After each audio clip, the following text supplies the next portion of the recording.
Hello everyone, and welcome to Nursing to Be and to Do, your one-stop shop for health literacy. We are still on the topic of high blood pressure, how we can decrease it, how we can manage it, how we can prevent it, how we can keep it from worsening. And it's all in our control. Even though blood pressure is an autonomic activity whereby we don't have direct control over, there are some factors that we can take into consideration to decrease our blood pressure or prevent it from worsening. I say it's autonomic because we cannot go into ourselves to widen or narrow our blood pressure as we wish.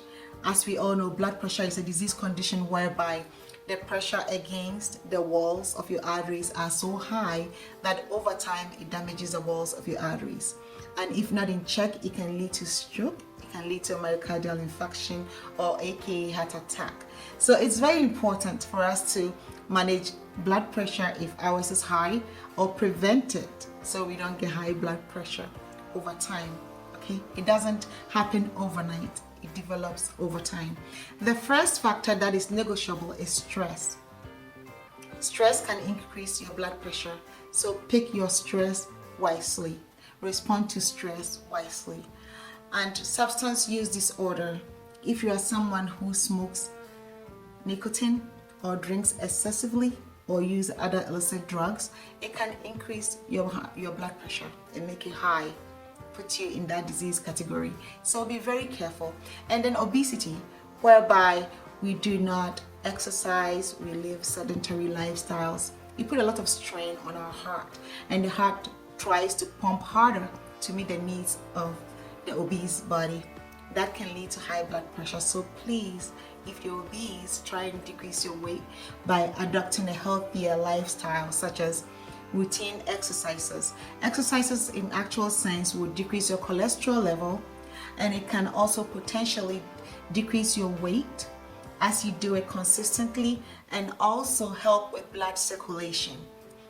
When you exercise to release some chemicals that makes you happier. So like you are depressed and you exercise routinely, it could help kick you out of that rhythm. So please, let's adopt a healthier lifestyle by following these things. The next is also diabetes mellitus, a disease condition whereby you have too much sugar sitting in your blood vessels. Sugar over time will damage the walls of your blood vessels. So if you've been diagnosed with diabetes, please manage it critically. It's very important because over time it will damage the walls of your arteries. Research evidence points to the fact that every 1 in 6 people with diabetes have high blood pressure. That is, when you take 6 people with diabetes, 1 of them will have a high blood pressure. So the incidence rate is very high in that population. So let's watch it. If we have diabetes, let's manage it well. The next risk factor is dietary. Let's be selective with our diet, and let's be intentional about it. Diet high in salt attracts a lot of water into your body, and as the blood volume increases, the pressure in the vessels increase as well. Just like the pipeline analogy that I like to use.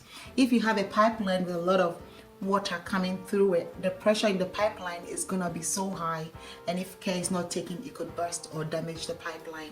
The same scenario applies to our heart and blood vessels as we eat salt. And also potassium, a diet low in potassium can give you high blood pressure, in the sense that potassium is a very important electrolyte that helps with nerve and muscle contractility.